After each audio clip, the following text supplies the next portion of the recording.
Pregnant wife. Discovers millionaire. Vacations with mistress, her next move. Leaves him stunned. Grace Whittaker had believed in the life she and Marcus Ellison built, a fortress of glass and steel overlooking the city, filled with promises as dazzling as the skyline.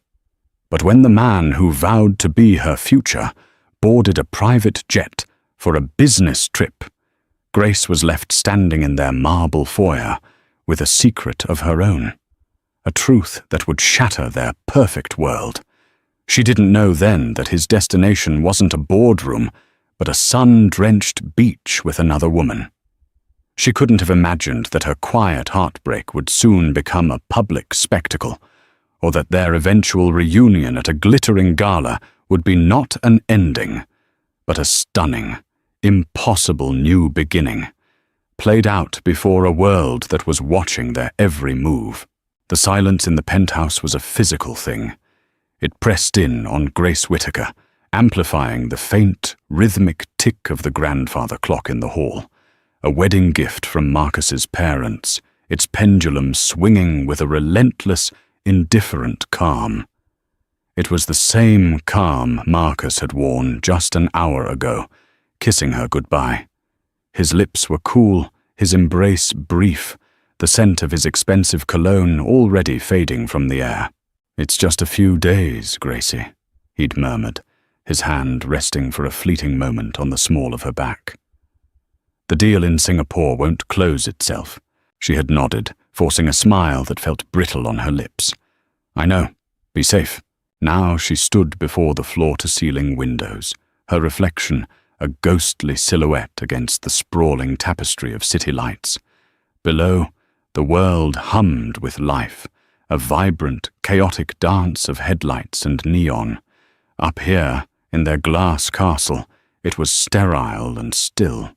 For months, this stillness had felt less like peace and more like absence. Marcus was always leaving. Singapore, London, Dubai, the destinations blurred into a single, recurring theme of his departure. He was the CEO of Ellison Holdings, a man whose ambition was as vast and gleaming as the skyscrapers his company erected. Grace had once admired that drive, had seen it as part of the magnetic force that had drawn her to him. Now, it just felt like distance. Her hand drifted to her stomach, a gesture that had become unconscious over the past few weeks. A flutter of anxiety, or perhaps something more, stirred within her. She'd been feeling off, a persistent fatigue she'd blamed on stress, a faint nausea she'd dismissed as a side effect of her changing sleep schedule, always trying to align with whatever time zone Marcus was in. But this morning, the feeling had been undeniable. She turned from the window and walked back through the cavernous living room, her bare feet silent on the polished Italian marble. The space was a monument to modern minimalism, all clean lines and neutral tones curated by a designer Marcus had hired. It was beautiful, impeccable, and felt about as personal as a luxury hotel lobby. Her own touches, a stack of worn paperbacks on a side table, a colourful throw blanket she'd bought at a street market, seemed like small, defiant acts of clutter. In the master bathroom, another temple of marble and chrome, she found the box she'd hidden at the back of a vanity drawer, tucked beneath a collection of bath bombs she never used. Her heart hammered against her ribs, a frantic bird trapped in a cage of her own making. Her hands trembled as she opened the package, the plastic crinkling with exaggerated loudness in the quiet room. The instructions were simple, clinical.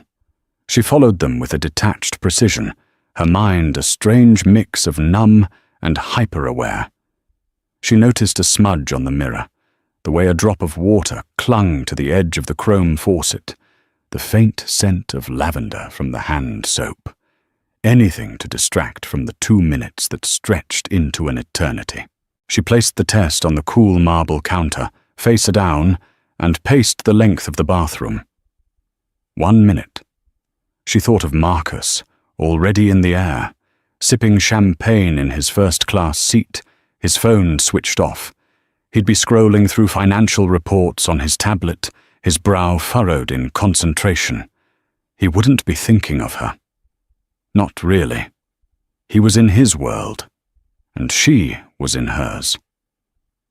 2 minutes. With a deep, shuddering breath, she reached out and flipped it over.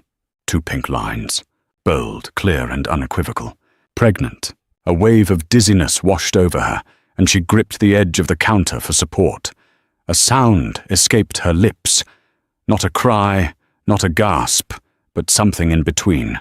A raw, involuntary noise of shock. Her mind raced, a chaotic flood of emotions. There was a surge of pure, unadulterated joy, a primal, protective instinct that bloomed in her chest, warm and fierce. A baby. Their baby. But hot on its heels came a chilling wave of fear. This was supposed to be a moment they shared. She imagined telling him, seeing the surprise, and then the slow, dazzling smile spread across his face. She pictured his strong hands on her belly, the two of them whispering names and dreams into the quiet of the night. But he wasn't here. And suddenly, his absence felt less like a necessity of his job and more like a profound, gaping wound. She sank onto the cold floor, the pregnancy test still clutched in her hand. The city lights outside seemed to mock her, their brilliance cold and distant. She was pregnant. She was alone. And a tiny, insidious seed of doubt, one she had been trying to ignore for months, began to sprout in the fertile ground of her solitude. The late-night calls he didn't answer, the credit card statements with charges from restaurants she'd never heard of, the faint, unfamiliar scent of perfume on his shirt that one time. She had explained it all away. She had trusted him. But as she sat on the cold marble floor of their perfect home, with the proof of a new life in her hand, the truth of her own life began to come into focus, sharp and painful. The deal in Singapore. Was it real? Or was it just another beautiful, carefully constructed lie in the house of glass they had built? The silence of the penthouse no longer felt empty. It felt heavy, weighted with the secrets it held. And for the first time, Grace Whittaker allowed herself to wonder if she was not the queen of this castle, but its prisoner. The Maldivian sun was a warm, liquid gold, spilling over the turquoise expanse of the Indian Ocean. From the deck of their private overwater bungalow, the world seemed stripped down to its most perfect elements: sun, sea, and sky. Marcus Ellison leaned back in his lounge chair, a glass of chilled champagne sweating in his hand, and watched Lena Hart emerge from the infinity pool. Water streamed from her lithe, tanned body, her black bikini a stark, stunning contrast against her skin. She was magnificent, a creature of pure, unapologetic confidence. She ran a hand through her wet, dark hair, slicking it back from her face, and smiled at him. It was a smile that held both a challenge and a promise, a smile that had captivated him from the moment he'd first seen her across a crowded boardroom 6 months ago. "Tired of the view already, Marcus?" she teased, her voice a low, husky purr. She settled onto the lounge chair beside him, her skin radiating heat. "Never," he said, his eyes tracing the curve of her hip. He reached out, his fingers brushing a drop of water from her shoulder. "This is perfect." And it was. This was the escape he'd craved. Away from the relentless pressure of the board, the endless meetings, the suffocating weight of expectation. Away from the quiet, unspoken questions in Grace's eyes. Here, with Lena, everything was simple. Their relationship was a transaction, clean and thrilling. She wasn't looking for forever. She was looking for opportunity.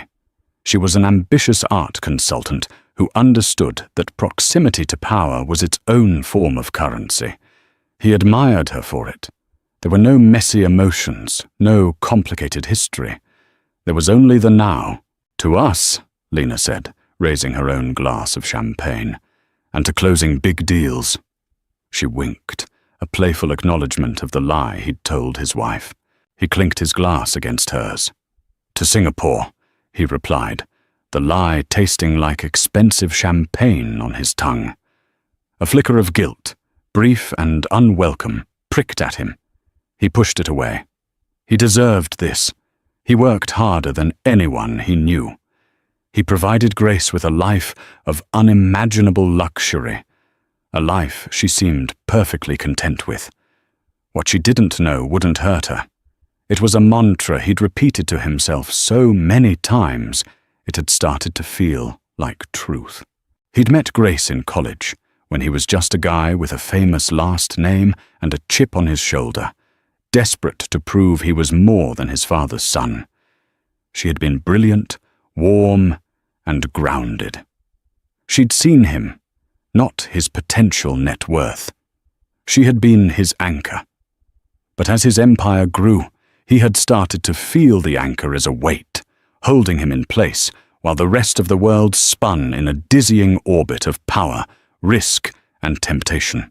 Lena was the opposite of an anchor. She was a rocket.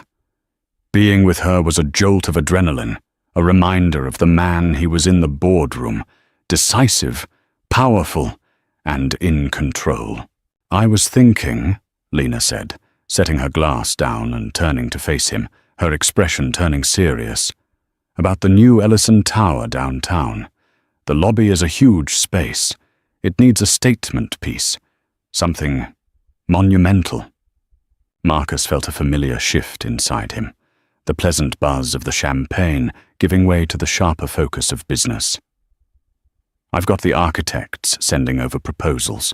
Forget the architects, she said, her voice dropping, becoming conspiratorial and exciting. They'll suggest something safe, a bronze statue, a sterile mobile. You need something that screams Ellison, something bold. I have an artist in mind, a sculptor from Argentina. He's brilliant, undiscovered. We could get in on the ground floor. It would be a massive coup for the artist and for us. He listened, intrigued.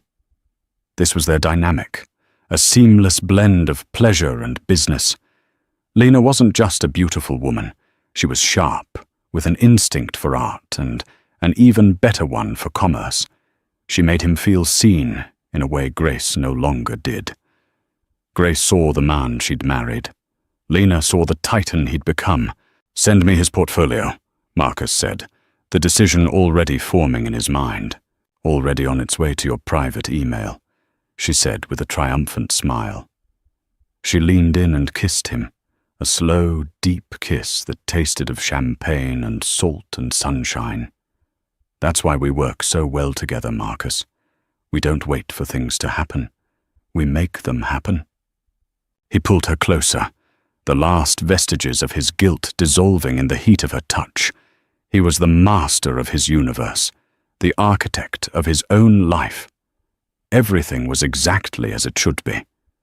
He was 1,000,000 miles away from the quiet penthouse, from the life he kept neatly compartmentalized. He thought of Grace, briefly, a fleeting image of her standing at the window, waving goodbye. He imagined her going about her day, her charity board meeting, lunch with her friends, maybe a yoga class. Her life was placid, predictable, safe. He was protecting her, he told himself, from the messy, complicated realities of his world. Later that night, as they dined on a private stretch of beach, the sand cool beneath their feet and a canopy of stars glittering above, his phone buzzed. It was a notification from a news app. He glanced at it, expecting market updates. Instead, he saw a photo. It was a candid shot from some society blog, taken at a luncheon Grace had attended that afternoon. She was with a group of women, smiling, but her smile didn't quite reach her eyes. There was a fragility in her expression he hadn't noticed before, a shadow in the bright afternoon light. He frowned, a strange protective instinct stirring in his chest. He dismissed the notification, annoyed at the intrusion. He was in paradise. He wouldn't let the real world in. Not yet. He turned his attention back to Lena, to the wine, to the sound of the waves gently lapping the shore. He was in control. He had everything he wanted, exactly where he wanted it. It was a perfect, beautiful illusion. And like all illusions, it was destined to shatter. The first 48 hours were a blur of tears and ice cream. Grace allowed herself to wallow, to be swallowed whole by the crushing weight of Marcus's betrayal and the terrifying, exhilarating reality of her pregnancy. The penthouse, once a symbol of her success, became a gilded cage.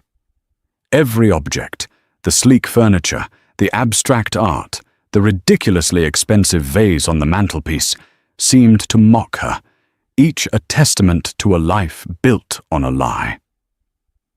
She had been a fool, a willing participant in her own deception. On the third day, she woke up and saw her reflection in the darkened screen of the television. Her face was puffy, her eyes red-rimmed, her hair a tangled mess. She looked like a victim, and in that moment, something inside her shifted. A spark of anger, hot and clean, burned through the fog of her grief. She would not be a victim. She would not be the sad, pathetic wife left behind. She was Grace Whittaker, and she was about to become a mother.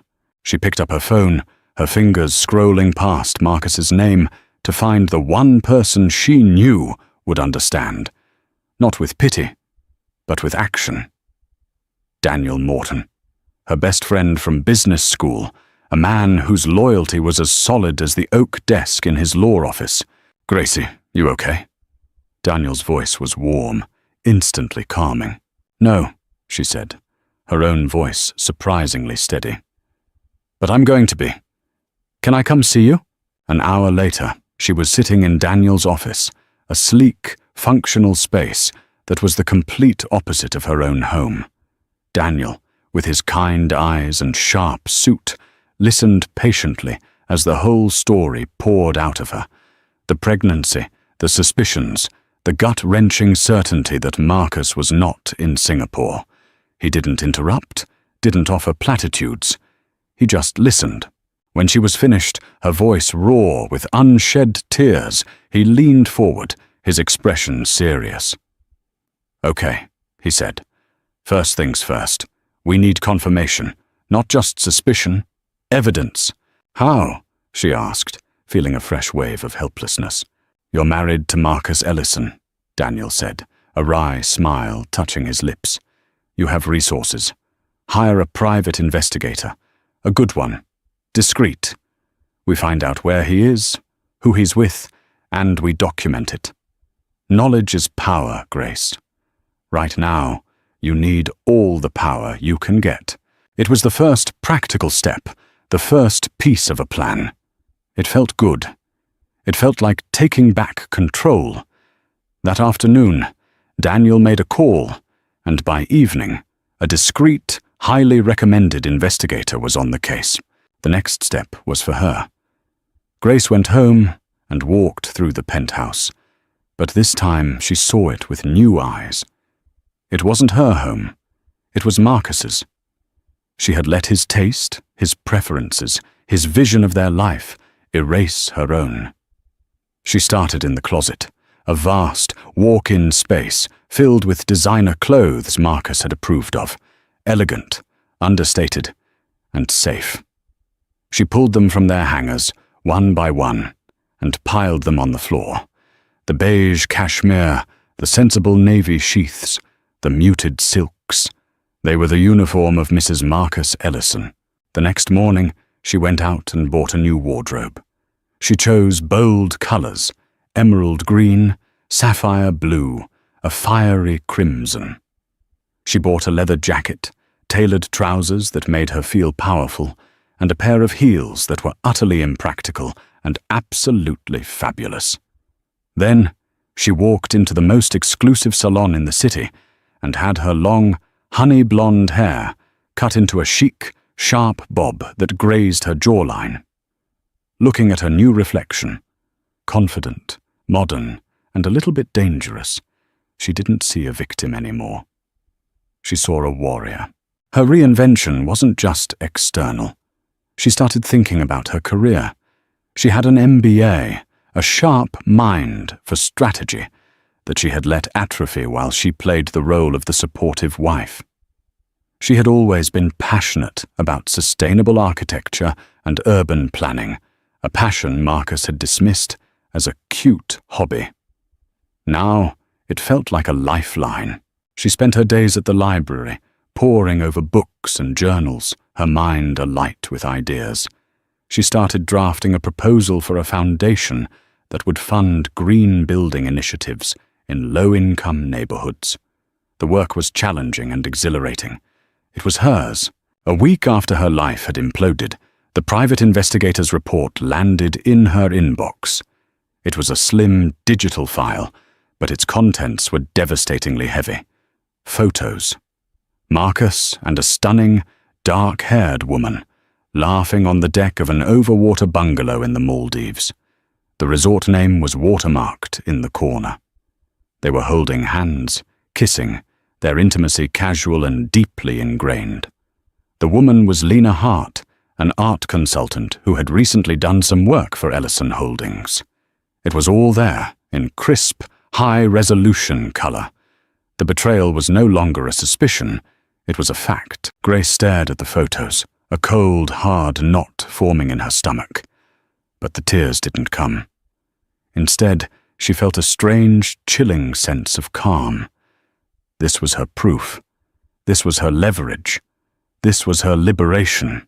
That evening, there was a charity benefit for the city's art museum, an event she and Marcus were supposed to attend together. Her first instinct was to hide, to retreat back into her gilded cage.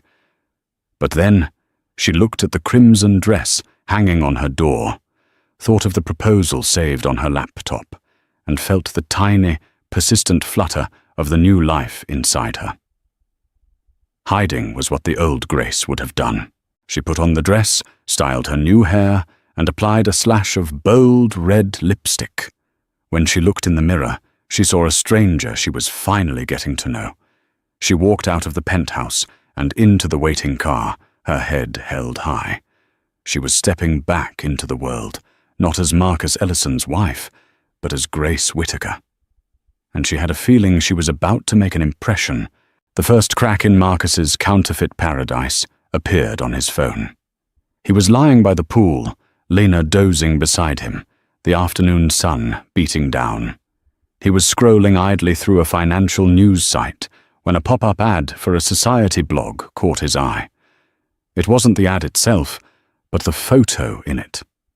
A woman with a sharp blonde bob, wearing a stunning crimson dress. He squinted, his mind slow to process the image. It was Grace, but it wasn't. Not the Grace he had left behind a week ago. This woman was electric. Her hair, her dress, the confident set of her jaw as she laughed with some man he didn't recognize. It was all different. She looked powerful. He clicked the link, a knot of unease tightening in his stomach. The blog post was about the annual Art Museum Gala. The headline read, "Grace Whittaker stuns in solo appearance." There were a dozen photos of her. Grace talking to the museum director. Grace commanding the attention of a group of the city's most influential philanthropists. Grace smiling, her eyes sparkling with a light he hadn't seen in years. There was no mention of him. No wife of Marcus Ellison. It was just her name. Grace Whittaker. A hot, unfamiliar feeling surged through him. It was sharp and possessive. Jealousy. Who was that man she was laughing with? Why was she there without him? And where did she get that dress? He had never seen it before. What is it? Lena's voice startled him. She had woken up and was looking at him, her brow furrowed. He quickly locked his phone, but it was too late. She had seen the flicker of emotion on his face. "Nothing," he said, his voice tight. "Just work." "It didn't look like work," she said, sitting up. "You looked angry." "It's nothing," he repeated, forcing a casual tone. But the casualness felt like a lie. The image of Grace was burned into his mind. She looked happy. She looked free. And it infuriated him. She was supposed to be at home, waiting for him.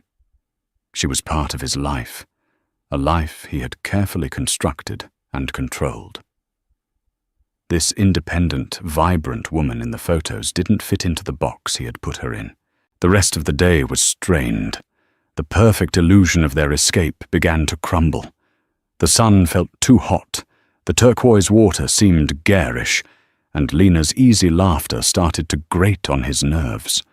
He found himself checking his phone constantly, searching for more news about the gala, about Grace. He felt a desperate, irrational need to know what she was doing, who she was with. That evening, at dinner, the tension between him and Lena finally snapped. He was distracted, his mind a million miles away, back in a city where his wife was apparently thriving without him. "You're not here, Marcus," Lena said, her voice sharp. She put her fork down.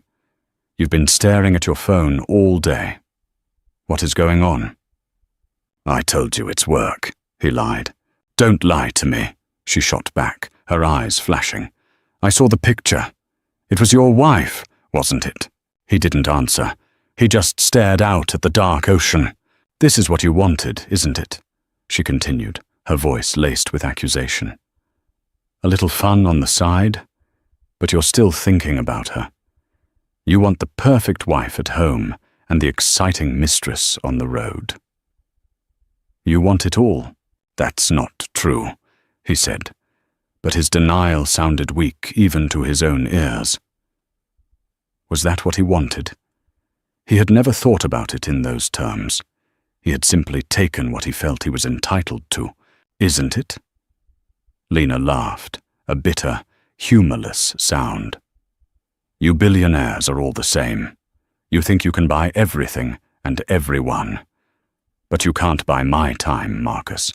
I'm not going to sit here and be your distraction while you obsess over your wife. I have my own ambitions." The conversation devolved from there, a toxic mix of accusations and recriminations. The clean, simple transaction of their relationship was suddenly messy and complicated. The thrill was gone, replaced by a sour, curdled resentment.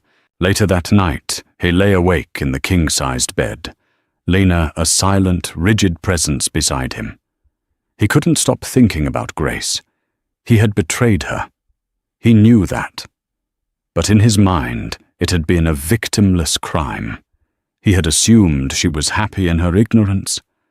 But the woman in those photos was not a victim. She was a force, and for the first time, he felt a genuine pang of fear. Not fear of being caught, but fear of what he had lost. He thought about their life together, the early years, her warmth, her intelligence, the way she used to look at him, as if he were the only man in the world. He had taken that for granted. He had traded something real and precious for something fleeting and counterfeit. The next morning, he made a decision. "I have to go back," he told Lena. She was already packing her suitcase. She didn't look at him. "I know," she said, her voice cold. "This was a mistake." "Lena," he started, not sure what he was going to say. "Apologize? Explain?" She finally turned to face him, her eyes hard. "Don't. Just don't. Go back to your life, Marcus. I'm going to go on with mine." She zipped her suitcase with a final, decisive sound. "And for what it's worth, she's too good for you." He watched her leave without another word. The paradise he had escaped to now felt like a prison. He was alone, with nothing but the wreckage of his own choices. He booked the first flight out, a knot of dread and a strange, desperate hope warring in his chest. He had to see Grace. He had to understand what had changed. He had to fix this. But as the private jet ascended into the clouds, leaving the turquoise water and white sand beaches behind, he had a sinking feeling that some things, once broken, could never be put back together again. The ballroom of the St. Regis Hotel was a galaxy of its own, a swirling constellation of diamonds, champagne flutes, and calculated smiles. Grace moved through it with a newfound sense of purpose. The crimson dress felt like armor, her chic bob a declaration of intent. A week ago, a crowd like this would have intimidated her. Tonight, she felt its energy, not as a threat, but as an opportunity. She was here not as an accessory, but as a founder. Her proposal for the Urban Oasis Foundation had caught the attention of a few key philanthropists, and tonight was her chance to turn that interest into concrete support. She spent the first hour networking, her conversation fluid and confident. She spoke about green roofs and community gardens, about sustainable housing and social impact. People listened. They were intrigued, not just by her ideas, but by the passion with which she delivered them. "You're a natural at this," Daniel Morton said, appearing at her elbow with 2 glasses of champagne. He was her escort for the evening, a steady, supportive presence. "I'm just talking about something I believe in," Grace said, a genuine smile lighting up her face. "It feels good." "Good looks great on you," he said, his eyes warm with admiration. It was then that she saw him. Marcus. He was standing near the entrance, his eyes scanning the crowd with a desperate intensity. He looked tired, his expensive suit somehow rumpled, his usual air of command replaced by a raw, uncertain vulnerability. Their eyes met across the crowded room, and for a moment the world seemed to fall away. The noise, the music, the chatter. It all faded into a dull hum.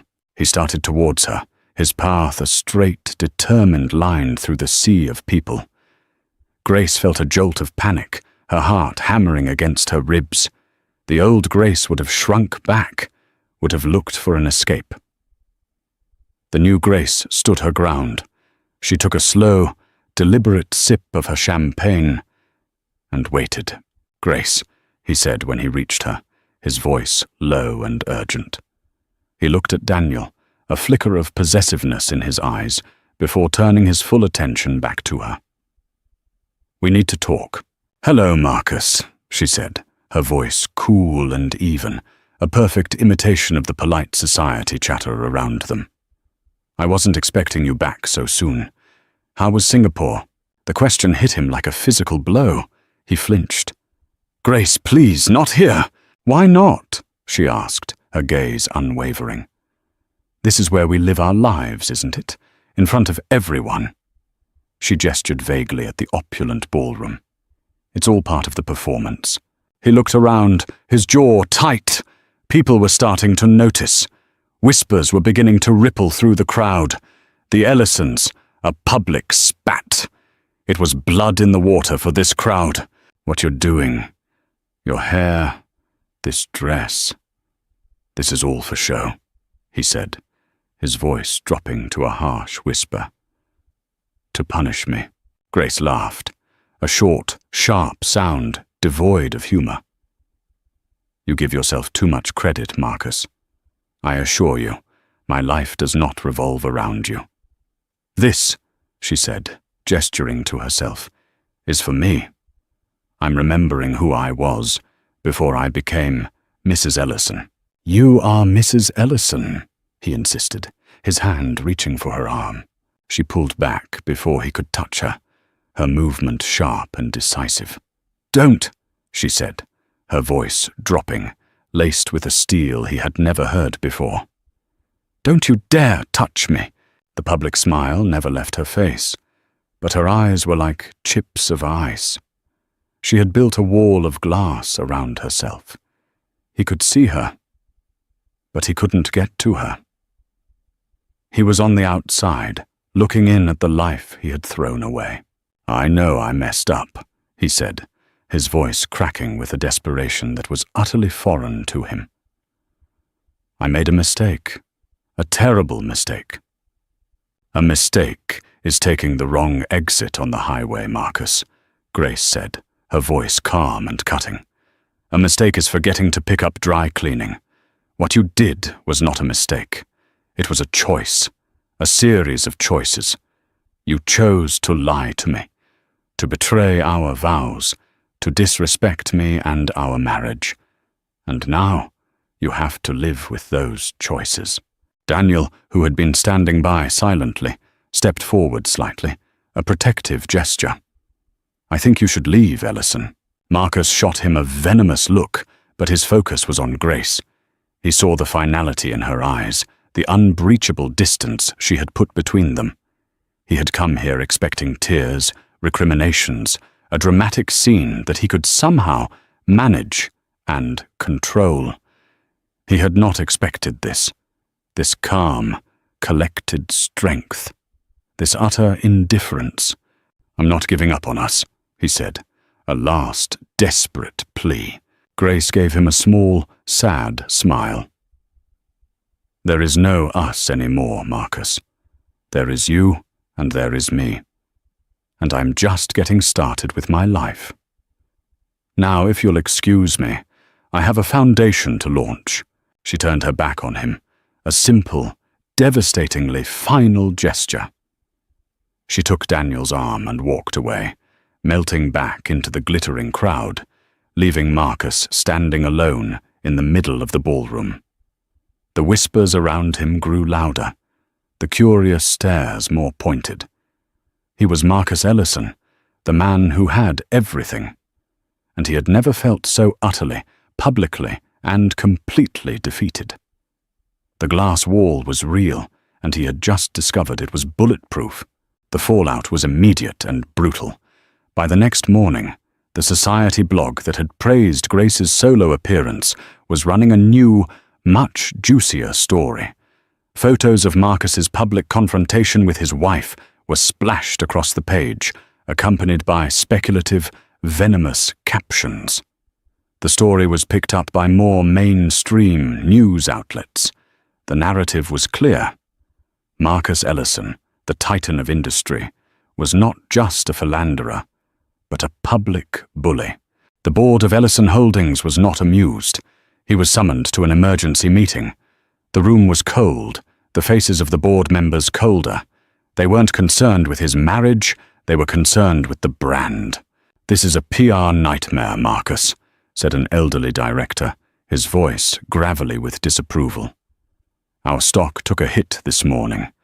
Your personal life is now a liability." Priya Sharma, the sharp, no-nonsense head of his PR firm, was waiting for him back in his office. She had a stack of printouts detailing the negative press coverage. "You have two options," she said, not bothering with pleasantries.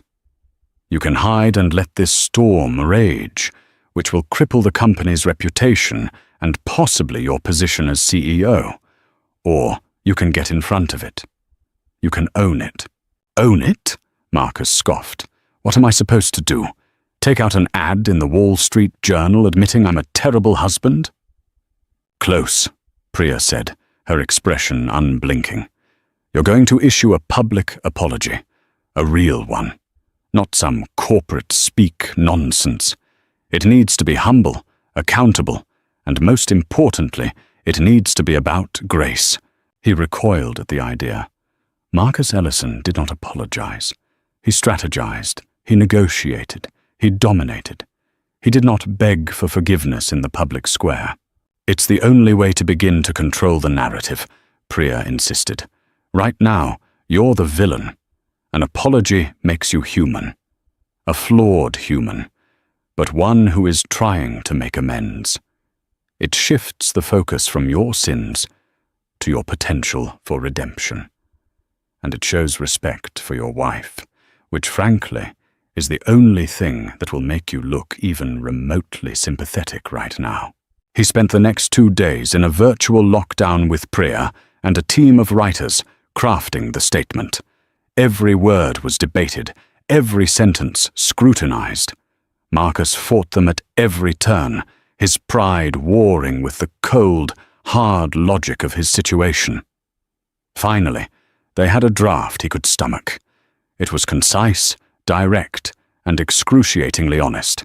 It acknowledged his profound personal failings and inexcusable betrayal of his wife, a woman he described as possessing a grace and integrity I failed to honor.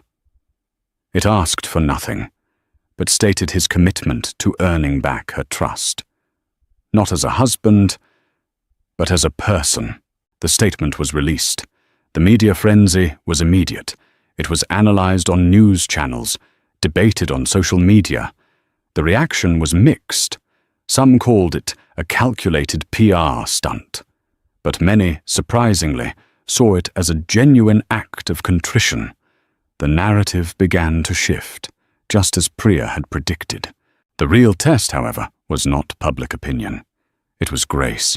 She agreed to meet him, not at the penthouse, but in the neutral territory of Daniel Morton's law office. She was there with Daniel, her face impassive. Marcus was there with his own lawyer, a clear sign that this was not a reconciliation, but a negotiation. "I read your statement," Grace said, her voice devoid of emotion. "It was well written." "I meant every word," Marcus said, his voice low. "I'm sure you did," she replied, the skepticism clear in her tone. "But words are easy, Marcus. Trust is built on actions." She slid a folder across the polished mahogany table. "This is what I want." It was a co-parenting agreement, a treaty for their new reality. It was detailed, clinical, and left no room for ambiguity. It outlined financial support for the child, a clear custody schedule, and mandatory co-parenting therapy. "You want us to go to therapy?" Marcus asked, surprised. "I don't want us to do anything," Grace corrected him. "I want you and me to learn how to be effective parents for our child. I want to have a third party in the room to ensure that our conversations are productive and respectful. Our child deserves 2 parents who can be civil to each other, even if they can't be married." She had one more condition. A trust-building KPI, as she called it, borrowing the language of his world. A key performance indicator. "For the next 6 months, you will do exactly what you say you are going to do, every time. If you say you will call at 7, you will call at 7, not 7:05. If you agree to a decision about the baby, you will not try to change it later. You will be consistent, reliable, and transparent. No excuses. No exceptions. That is the only currency that has any value to me right now, your word." Marcus looked at the document, at the clear, unyielding terms she had set. This was not the emotional, tearful confrontation he had braced himself for. This was a business negotiation, and Grace was in complete control. He had no leverage, no power, no choice. He thought of the baby, the innocent life that was coming into this mess he had created. He looked at Grace, at the strong, determined woman she had become, and felt a surge of something he hadn't felt in a long time.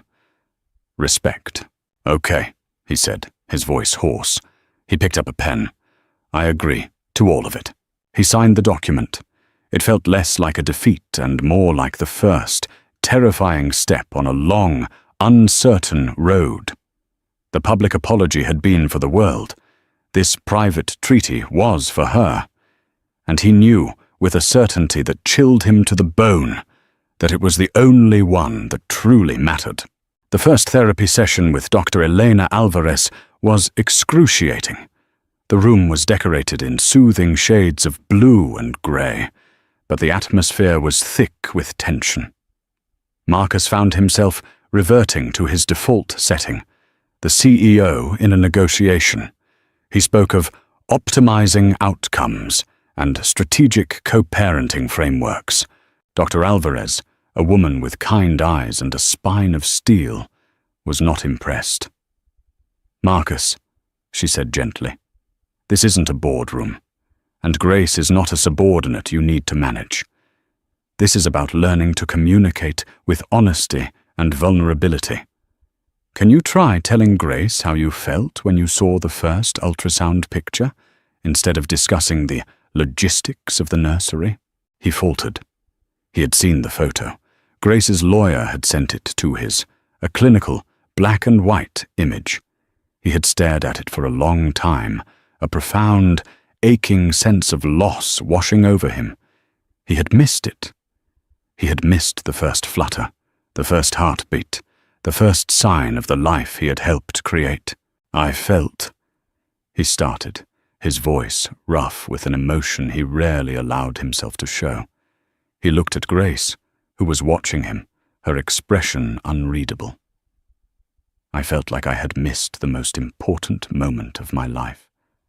And I was angry. At myself. It was a small admission, but it was real." Grace didn't respond, but he saw a flicker of something in her eyes. It wasn't forgiveness, but it was a crack in the wall of ice between them. He threw himself into fulfilling the terms of their agreement with the same relentless drive he applied to his business. He was on time for every call, every appointment. He read every parenting book Grace suggested. He was consistent, reliable, and transparent. He was trying to rebuild a skyscraper of trust with one brick at a time. The real test, however, came not from his past, but from his future. An opportunity arose, a massive, legacy-defining deal to build a new sustainable city in the desert. It was ambitious, visionary, and incredibly lucrative. It was also ethically compromised. The lead investor was a foreign conglomerate with a notoriously poor record on labor rights and environmental regulations. To make the deal work, Marcus would have to look the other way, to compromise the very principles of sustainable and ethical building that Grace was now championing with her foundation. The old Marcus wouldn't have hesitated. He would have seen it as the cost of doing business, a necessary evil on the path to greatness. He would have rationalized it, compartmentalized it, and signed the papers. He found himself in a late-night meeting with his board, the pressure immense. They saw the deal as a lifeline, a way to erase the stain of his personal scandal with a spectacular professional victory. "This is a game changer, Marcus," a board member urged. "We can't let some minor ethical concerns get in the way of this kind of opportunity." Marcus looked at the contract, at the billions of dollars on the line. He thought of the man he wanted to be. He thought of the father he wanted to be. He thought of the look on his child's face, years from now, if they were to discover he had built his legacy on the backs of exploited workers. Then a new player entered the game, Lena Hart. She had resurfaced, now working as a consultant for the foreign conglomerate. She requested a private meeting with Marcus. They met in a sterile hotel bar, the air thick with unspoken history. "It's a good deal, Marcus," she said, her voice smooth as silk. "You and I, we could do great things together. We still can." She was offering him a way back to the man he had been, powerful, decisive, and unburdened by conscience. She was temptation, wrapped in a designer suit. "You're right," he said, looking at her. "It's a good deal. For you. And for the old me." "And what's wrong with the old you?" she asked, a challenge in her eyes. "He was successful. He was powerful. He was empty," Marcus said, the truth of the words hitting him with surprising force. "He had a portfolio, not a life." He stood up. "I'm walking away from the deal, Lena." She stared at him, shocked. "You're a fool. You're throwing away a fortune." "I know," he said, "but I'm trying to gain something back that's worth more." He walked out of the bar, leaving her and the billion-dollar deal behind. The next day, he announced to his stunned board that Ellison Holdings was passing on the project, citing ethical concerns. The move was risky. It angered investors and caused a temporary dip in their stock price. But it also sent a powerful message. That evening, he got a text from Grace. It was the first unsolicited message she had sent him in months. It contained a link to a news article about his decision, with the headline, "Ellison Holdings puts ethics before profits." Below the link, she had written 2 words. Good choice. It wasn't forgiveness. It wasn't a reconciliation. But it was a brick. A solid, heavy, load-bearing brick in the foundation of trust he was so desperately trying to build. And for the first time in a long time, Marcus Ellison felt like he was building something that might actually last. The nursery was painted a soft, calming shade of sage green. A simple modern crib stood against one wall, and a comfortable-looking rocking chair was positioned near the window. The late afternoon sun streamed in, casting long shadows across the floor. The room was quiet, filled with the scent of fresh paint and the promise of a new beginning. Grace stood in the middle of the room, her hand resting on her swollen belly. The baby was due in a few weeks, and the reality of it was both terrifying and wonderful. She had done this on her own. She had built a new life for herself and her child, piece by piece. Her foundation was thriving. She had a network of supportive friends, and she had found a strength she never knew she possessed. The doorbell rang. It was Marcus, arriving to drop off a box of baby clothes his mother had insisted on buying. It was part of their new routine. Civil, structured, and carefully managed. He came into the nursery, his presence still filling a room in a way that was both familiar and foreign. He looked different now. The hard, arrogant edge was gone, replaced by a quieter, more thoughtful demeanor. There were new lines around his eyes. "The room looks great," he said, his voice soft. He placed the box on the floor. "My mom went a little overboard, as usual." "It's sweet of her," Grace said. They stood in an awkward silence for a moment, the unspoken history between them, a tangible presence in the room. Marcus walked over to the window, looking out at the same city skyline that graced the view from the penthouse he no longer shared with her. "You know," he said, his back to her, "I used to look at this city, and all I saw were assets, buildings, properties, deals to be made. My reflection in the glass." He turned to face her, his expression open and vulnerable in a way she had never seen before. "Now, I just see a place where my child is going to grow up. I think about playgrounds and schools and which parks have the best swings." He took a hesitant step towards her. "I know I can't undo what I did, Grace. I know I broke us, and I will spend the rest of my life regretting it. But I want you to know, the man I am now, the man I'm trying to be, he would never have made those choices. He would have chosen you. He would have chosen our family. Every single time." Tears welled in Grace's eyes, hot and unexpected. They weren't tears of sadness or anger, but of a complex, bitter-sweet release. The apology she had always longed for, not the public statement, but this quiet, honest confession in a sunlit nursery. "I see you trying, Marcus," she whispered, her voice thick with emotion. "I see it." He reached out, his hand hovering in the space between them, not daring to touch her without permission. With a small, almost imperceptible nod, she gave it. His fingers gently brushed her arm, a touch that was tentative and full of reverence. It wasn't the possessive touch of the old Marcus, but something new. A question. A hope. There was no magical kiss, no fairy tale reunion. The chasm between them was too wide, the wounds too deep to be healed in a single moment. But for the first time, a fragile bridge of understanding stretched across the divide. They were two different people now, forged in the fire of betrayal and reinvention. "We're going to be good parents," Grace said, her voice a little stronger. It was both a statement and a prayer. "Yes," Marcus said, his eyes meeting hers. "We are." The future was unwritten. Their love story might be over, but a new story, one of co-parenting, of forgiveness, and of second chances, was just beginning. It wouldn't be a life of perfect, gleaming surfaces, but one of messy, complicated, and ultimately more beautiful truths. Love, Grace was beginning to understand, wasn't a destination.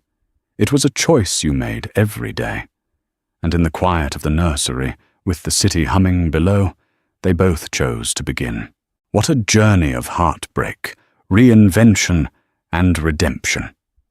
If you were moved by Grace's strength and Marcus's fight for a second chance, please show your support by hitting that like button and leaving a comment below. Who do you think had the more difficult journey? Don't forget to share this story with someone who loves a powerful drama, and make sure you subscribe and turn on notifications so you don't miss our next compelling novel.